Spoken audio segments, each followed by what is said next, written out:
Goshamahal MLA Raja Singh తర్వాత మరొక కీలకమైనటువంటి నేత ఇప్పుడు రాష్ట్ర కమలదళం నుంచి వీడబోతున్నారా? ఎస్, ఖచ్చితంగా ఇప్పుడు అదే అనిపిస్తోంది. సర్వత్రా ఇప్పుడు అనేక అనుమానాలు కలుగుతున్నాయి. మల్కాజ్గిరి ఎంపీగా ఉన్నటువంటి ఈటెల రాజేందర్ చేస్తున్నటువంటి ఒక స్టేట్మెంట్స్ ఏమైతే ఉన్నాయో ఆయన ఖచ్చితంగా పార్టీలో ఉండేటట్టు కనిపించడం లేదు.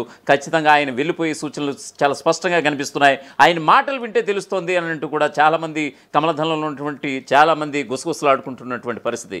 ఎందుకనంటే ఆయన కొన్ని గంటల క్రితం చేసినటువంటి ఒక చిట్ చాట్ ద్వారా ఆయన మనసులో ఉన్నటువంటి భావాలను వ్యక్తపరిచారా లేదు అనేది పక్కన పెడితే కనుక ఖచ్చితంగా ఇది రాష్ట్ర బీజేపీకి ఇది ఒక డిసడ్వాంటేజ్గా చెప్పుకోవచ్చు. ఎందుకంటే ఒకవైపు రాజాసింగ్ చేస్తూ ఆయన వెళ్ళిపోతూ ఓ పార్టీలో ఉన్నటువంటి కీలక నేతలకు సంబంధించినటువంటి కొంతమందిపై మరీ ముఖ్యంగా కిషన్ రెడ్డిపై ఆరోపణలు చేస్తూ వెళ్ళిపోయారు.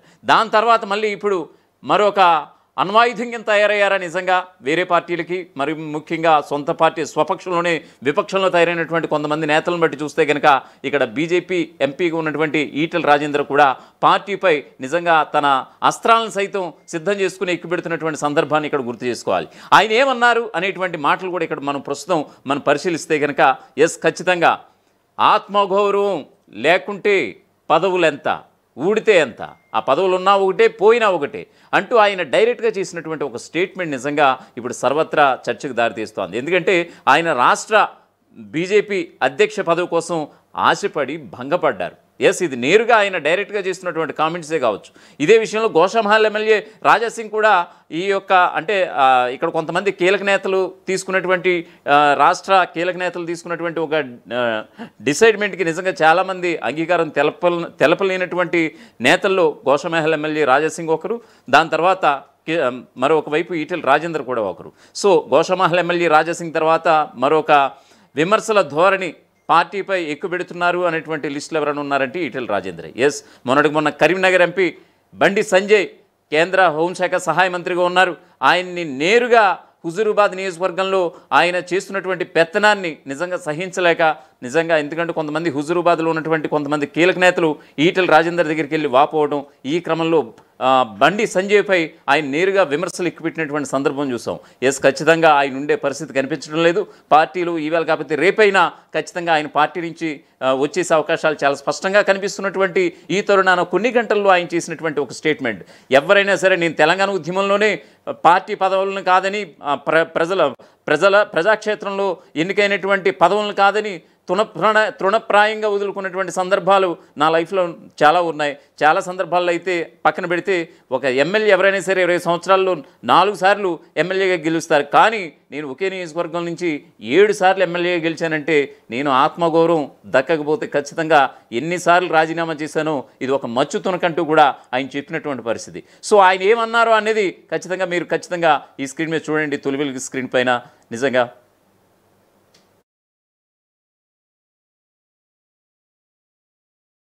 సెల్ఫ్ రెస్పెక్ట్ అంటాం. మనం నీ ఆత్మగౌరవాన్ని కోల్పోయిన తర్వాత వచ్చేటువంటి ఏ పని కూడా గడ్డిపోతూ సమానం అనుకుంటాం. మేము తెలంగాణ ఉద్యమంలో అప్పుడప్పుడు చెప్పి మేము రాజీనామా చేసాం. 20 ఏళ్ళకే 4 సార్లు ఎమ్మెల్యే కావాల్సిన 7 సార్లు ఎమ్మెల్యే అయినా మేము రిజైన్ చేసాం. గడ్డి పోసలాగా తీసేసాం. ఎందుకు? మాకు సెల్ఫ్ రెస్పెక్ట్ కావాలి, మా స్వయం పాలన కావాలని చెప్పి ఏమన్నాడన్నా. అట్లా ఇక్కడ కూడా ఎంత చిన్న పిల్లలు నిన్న చెప్పిన భగత్ సింగ్ లాంటి వాడు అయితే చిన్న పిల్లగాడు, 12 సంవత్సరాల పిల్లగాడు. ఆయన జలియన్వాలా బాగులో విచక్షణరహితంగా కాల్పు జరిపి కొన్ని వందల మంది భారత జాతి ముందు బిడ్డల రక్తాన్ని కల చూసినాడు. ఆ రక్తంతో తడిసిన మట్టి. ఎస్, ఖచ్చితంగా ఇప్పుడు BJP MP Malkajgiri MP Etela Rajender చేసినటువంటి ఏదైతే కొన్ని స్టేట్మెంట్స్ ఉన్నాయో అవి పార్టీకి వ్యతిరేకమా లేకపోతే కొంతమంది రాష్ట్ర కమలదళం సభ్యులుగా ఉన్నటువంటి కొంతమంది కీలక నేతలను ఉద్దేశించి చేసినవా? ఆయనని అగ్గిరాజేసినటువంటి సందర్భం ఏదై ఉండొచ్చు, ఎందువల్ల ఆయన ఈ అసంతృప్తి గలం వినిపించాల్సి వచ్చింది? దీనికి సంబంధించినటువంటి పూర్తి అప్డేట్స్ ఇవ్వడానికి మా ప్రతినిధి సురేష్ ఫోన్ లైన్లో అందుబాటులో ఉన్నారు. సురేష్, దీన్ని ఏ విధంగా అర్థం చేసుకోవాలి? పార్టీపై అస్త్రాల కింద భావించాలా లేదా తోటి కీలక నేతలను ఉద్దేశించి చేశారు అని అనుకోవచ్చా? ఏ విధంగా చూస్తారు Suresh? Thank you Radhakrishna. Malkajgiri MP మొదటి నుంచి ఏంటంటే దాదాపు వామపక్ష భావజాలంతో ఉన్న వ్యక్తి. మొదటి నుంచి బీజేపీలో కొంచెం ఇబ్బంది పరుగుతూనే పార్టీలో కొనసాగుతున్నారని చెప్పొచ్చు. మొదటి నుంచి ఎప్పుడైతే ఇప్పుడు ప్రస్తుతం కాంగ్రెస్ పార్టీలో ఉన్న మంత్రి వివేక్ అప్పుడు బీజేపీలో తనని తీసుకెళ్లి జాయిన్ చేయించడం, బీఆర్ఎస్ నుంచి కేసీఆర్ వెళ్ళగొట్టిన తర్వాత ఈటల రాజేందర్ లాంటి కీలక నేతను అప్పుడు బీజేపీ పార్టీలో ఉన్న వివేక్ వెంకటస్వామి చాలా దగ్గరుండి చాలా రోజులు చర్చల తర్వాత బీజేపీలోకి తీసుకెళ్లడం, తర్వాత బీజేపీలో కూడా చాలా పై స్థాయి వరకు ఈటల రాజేందర్ కూడా అంటే దాదాపు మోడీ ఢిల్లీ పెద్దల స్థాయి వరకు కూడా వెళ్లి చాలా ప్రశంసలు అందుకున్న వ్యక్తి. బట్ తర్వాత అధ్యక్ష పదవి కూడా ఎక్స్పెక్ట్ చేశారు. అధ్యక్ష పదవి అయితే రాలేదు. ఎందుకంటే బయట నుంచి వచ్చిన వాళ్ళకు అధ్యక్ష పదవి ఎట్లా ఇస్తారని చెప్పేసి కూడా సొంత పార్టీ నేతలే ఆ ఈటల రాజేందర్ కూడా అడ్డుపడడం జరిగింది.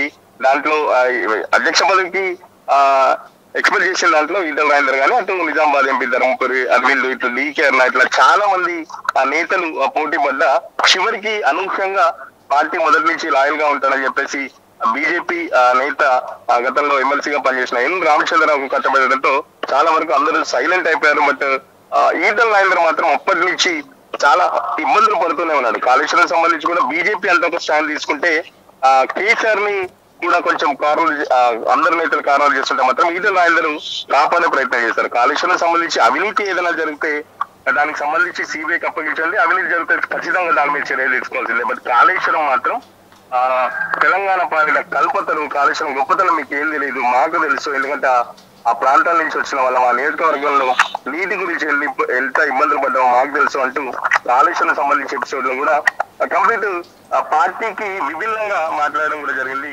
సో గతంలోనే ఆత్మగౌరవం గురించి అంటే ఆత్మగౌరవం గురించి నా దగ్గర మాట్లాడద్దు, ఆత్మగౌరవం గురించి పదవుల్ని తృణప్రాయంగా వదిలేసిన పరిస్థితి, ఉద్యమ కాలంలో చాలా సార్లు ఉప ఎన్నికలు కూడా ఎదుర్కొన్న పరిస్థితి, దాదాపు 20 ఏళ్లలో అంటే దాదాపు 5 ఏళ్ళకి ఒకసారి ఎమ్మెల్యే జరిగితే 4 సార్లు ఎమ్మెల్యే అవుతారు. కాబట్టి నేను 20 ఏళ్లలో 7 సార్లు అంటే దాదాపు 3 సార్లు ఉప ఎన్నికలకు గెలిచానని చెప్పడం జరిగింది. ఎప్పుడు ప్రజాక్షేత్రంలోనే ఉంటాను, కుటిల రాజకీయాలు చేయను, నీచ రాజకీయాలు చేయను అని చెప్పేసి గతంలోనే కూడా హుజరాబాద్ కి సంబంధించి తన కార్యకర్తలు ఏదైతే బండి సంజయ్ మీద కంప్లైంట్ చేశారో ఆ సందర్భంలో కూడా బండి సంజయ్ మీద చాలా కీలకమైన వ్యాఖ్యలు చేయడం జరిగింది. బండి సంజయ్కి ఈటల రాజేందర్కు ఆ మధ్యలో పచ్చగడ్డేస్తే భగ్గం అనే విధంగా కూడా ఆ బీజేపీ అంతర్గత రాజకీయాలు అయితే చూస్తున్నాం. మనం మామూలుగా కాంగ్రెస్ లో అయితే కొంచెం అంతర్గత ప్రజాస్వామ్యం ఎక్కువ ఉంటుంది. బట్ బీజేపీ కూడా రాను రాను కాంగ్రెస్ పార్టీలా తయారవుతుందని చెప్పేసి బీజేపీ.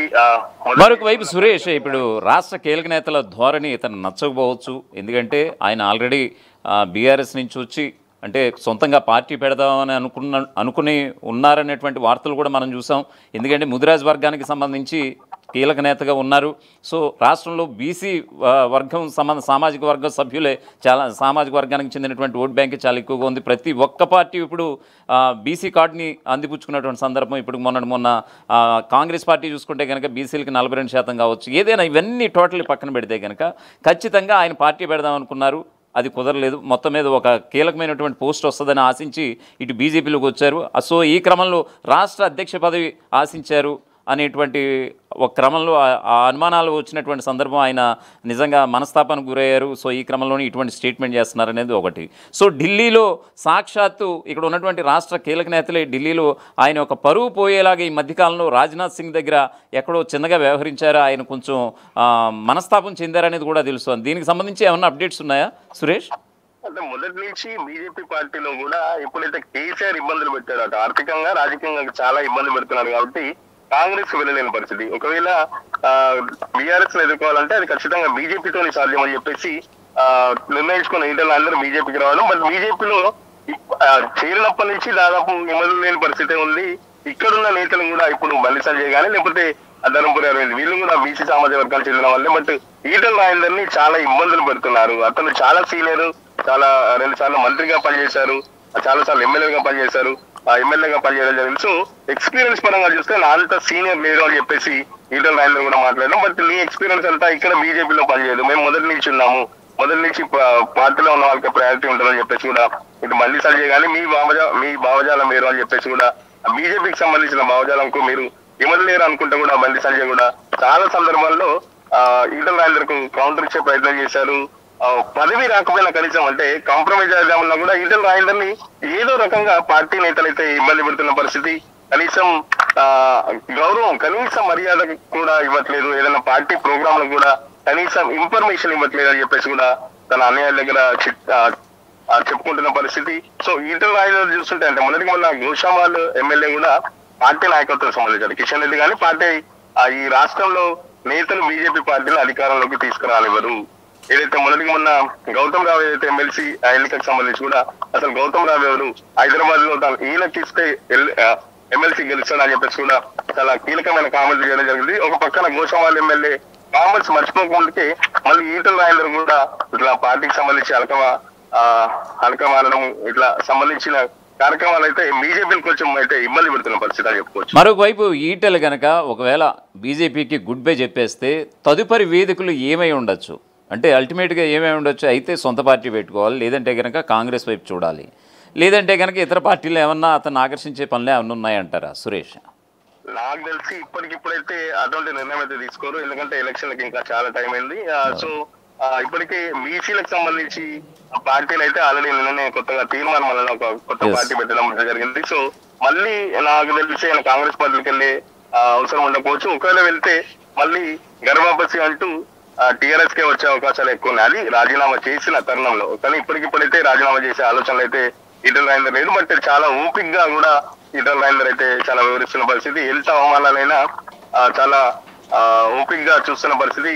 ఒకవేళ ఎలక్షన్ ముందైనా తనకు అధ్యక్ష పదవి ఇస్తారేమన్న ఆశతో కూడా ఈటల రాజేందర్ కూడా బీజేపీలో అయితే కొనసాగే పరిస్థితి. మీరు ఖచ్చితంగా ఏదైతే చెప్తున్నారో సురేష్, ఖచ్చితంగా ఒక అనుమానం అయితే బలపడుతుంది. ఎందుకంటే కాళేశ్వరం కమిషన్ విషయంలో ఆనాడు ఆర్థిక శాఖ మంత్రిగా ఉన్నారు ఈటల రాజేందర్ ఈ యొక్క బీఆర్ఎస్ గవర్నమెంట్లో.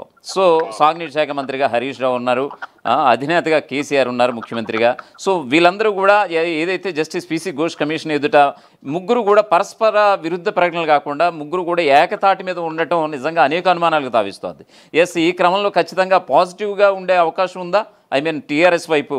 బీఆర్ఎస్ వైపు మళ్ళీ ఈటెలు మొగ్గు చూపే అవకాశాలు కనిపిస్తున్నాయనేది మొన్నటి వరకు వినిపించినటువంటి మాట. మళ్ళీ మీరు అదే లేవనెత్తారు. ఖచ్చితంగా ఇది నిజంగా మళ్ళీ బీఆర్ఎస్ వైపు వెళ్ళే అవకాశాలు ఉన్నాయంటారా? డెఫినెట్ గా ఏంటంటే మంత్రిమండలికి సంబంధించి కూడా అప్పుడు ఒక మంత్రిమండలిలో ఉన్న తుమ్మల నాగేశ్వరరావు మంత్రిమండలి ఆమోదం లేకుండానే కాళేశ్వరం సంబంధించిన నిర్మాణాలు చేపట్టారని చెప్పేసి అప్పుడున్న కేబినెట్ లో ఒక మంత్రి చెప్తుంటే, అదే కేబినెట్ లో ఉన్న ఆర్థిక శాఖ మంత్రిగా పనిచేసిన ఈటల రాజేందర్ మాత్రం తుమ్మల నాగేశ్వరరావుకు తెలియదు కేసీఆర్ గురించి చాలా పొగడం జరిగింది. కేసీఆర్ అంటాడు చాలా తెలియగలవాడు, ఇలాంటి నిర్ణయాలు ఏది తీసుకున్న కేబినెట్ లోనే పెట్టాలి, మాకు కూడా చాలా రకాలుగా చాలా సందర్భాల్లో మీరు ఏ నిర్ణయాలు తీసుకున్న కేబినెట్ ముందే అప్రూవ్ చేసుకోండి, వ్యక్తిగతంగా పోవద్దని చెప్పేసి కూడా కేటీఆర్ ని పొగిడే ప్రయత్నం చేశారు. సో కాళేశ్వరం సంబంధించి అవినీతి ఏదైనా ఉంటే అది అవినీతి చేసుకోండి, లేకపోతే అవినీతికి సంబంధించిన ఏజెన్సీలకు కానీ అప్పచెప్పండి. మరి కాళేశ్వరం మాత్రం కేసీఆర్ పొగిడే ప్రయత్నం చేశారు. అంటే కాళేశ్వరం ద్వారా ఏదైతే తెలంగాణ రాష్ట్రం సస్యశ్యామలం అవుతుంది అని చెప్పేసి నీళ్లు నిధులు నియామకాలు, సో దానికి సంబంధించి మేము కొట్లాడాం, అంతా పరితపించాం అని చెప్పేసి కూడా అంటే కేసీఆర్ ని వెనుకకు తీసుకొచ్చే ప్రయత్నం చేస్తారు. అదే సందర్భంలో బీజేపీ పార్టీ కూడా ఈయన వ్యాఖ్యలు అనేది తప్పబట్టాయి. ఏంటి కేసీఆర్ ని పొగడం సంబంధించి అంటే కాళేశ్వరం విషయంలో చాలా సందర్భాల్లో బీజేపీ పార్టీ నేతలు కూడా తప్పబడితే మళ్ళీ ఈటల రాజేందర్ కూడా దానికి వివరణ ఇచ్చుకున్నాను. నేను కేసీఆర్ ని పొగడం లేదు, కాళేశ్వరం అనేది ఒక మంచి ప్రాజెక్టు, దాంట్లో అవినీతికి సంబంధించి ఏదైనా ఉంటే అది సిబిఐ కానీ అప్పగించండి, రాష్ట్ర ప్రభుత్వం వల్ల చేత కాకపోతే సిబిఐకి సంబంధించి అప్పగించడం అని చెప్పేసి కూడా గతంలో వ్యాఖ్యలు చేశారు. సేమ్ పీసీ ఘోష్ కమిషన్ సంబంధించి కూడా అసలు అది పీసీ ఘోష్ కమిషన్ కాదు, అది కాంగ్రెస్ కమిషన్ అంటూ కూడా వ్యాఖ్యలు చేయడం అయితే మనం చూసాం. Okay Suresh, thanks for updates.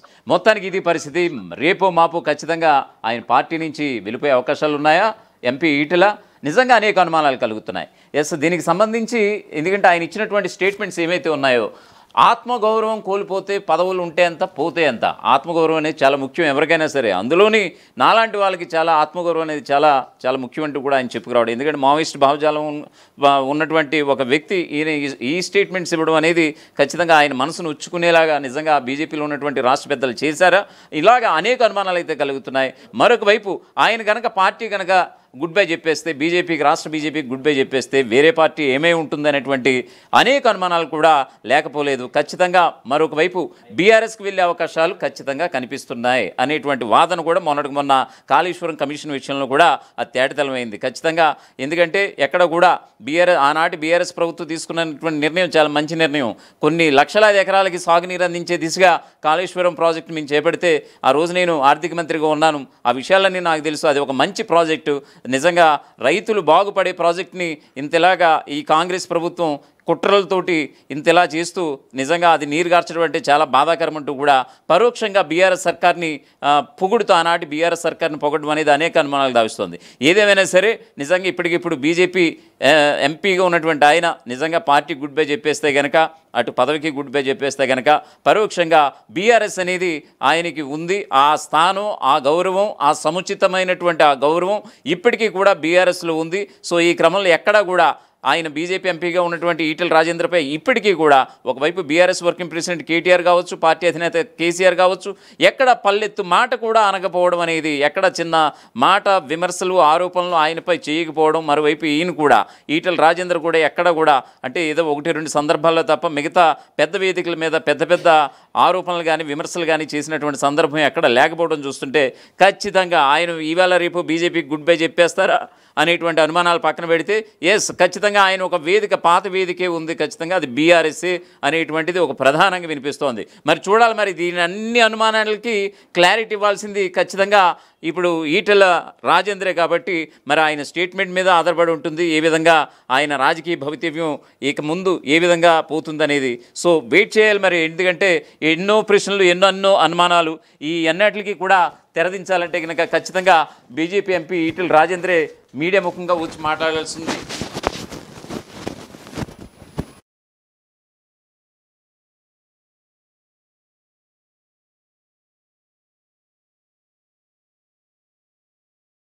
Self respect అంటాం.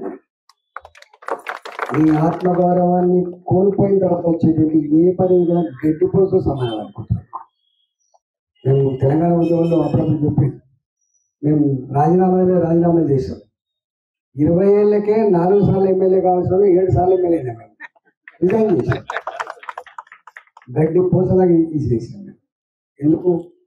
మాకు సెల్ఫ్ రెస్పెక్ట్ కావాలి, మా స్వయం పాలన కావాలని చెప్పి ఏమన్నాడన్నా.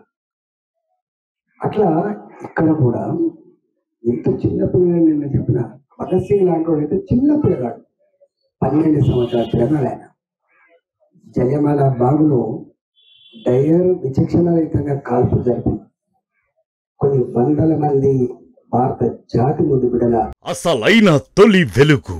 ఫాలో వాట్సాప్ @తొలి వెలుగు official.